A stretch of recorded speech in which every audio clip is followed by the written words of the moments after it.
અમદાવાદમાંથી મોટી auto industry update સામે આવી છે। મરગપ્પા ગ્રુપમાં ક્લીન મોબિલિટી વર્ટિકલ મોન્ટ્રા ઇલેક્ટ્રિકે ગુજરાતમાં પોતાના પ્રથમ ઇલેક્ટ્રિક સ્મોલ કમર્શિયલ વ્હીકલ ડીલરશીપનો શુભારંભ કર્યો છે। ડીએચઆઈ મોબિલિટી પ્રાઇવેટ લિમિટેડ સાથે ભાગીદારીમાં શરૂ કરાયેલી આ નવી ડીલરશીપ મોન્ટ્રા ઇલેક્ટ્રિકના ભારતવ્યાપી વિસ્તરણમાં એક મહત્વપૂર્ણ પડાવ છે। લોન્ચ દરમિયાન સીઈઓ સાજુ નાયરે જણાવ્યું કે એવિએટર એ ખાસ આધુનિક લોજિસ્ટિક્સ અને ફ્લીટ ઓપરેટર્સની જરૂરિયાતોને ધ્યાનમાં રાખીને બનાવાયું છે। ડીએચઆઈ મોબિલિટી પણ વિશ્વસનીય સેવા અને સ્વચ્છ ઉર્જા તરફ પરિવર્તન सहयोग આપવાની प्रतिबद्धता व्यक्त करी है।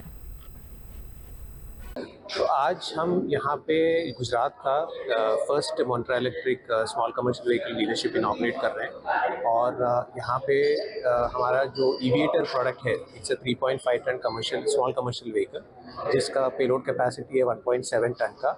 और इसका खासियत ये है कि this is the first true EV product in the small commercial vehicle segment and it is the vehicle with the maximum range. तो हमारे जो सर्टिफाइड रेंज 245 किलोमीटर का और 170 किलोमीटर का रियल लाइफ रेंज हम कमिट करते हैं। इसके अलावा this product has got the highest in terms of capability, in terms of power, torque, gradability etcetera.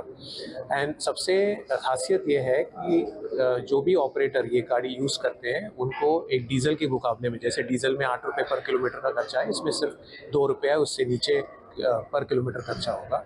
इसके अलावा हम कस्टमर के लिए हम 7 ईयर्स 2.5 लाख किलोमीटर का एक्सटेंडेड वारंटी भी ऐसे स्पेशल ऑफर हम दें।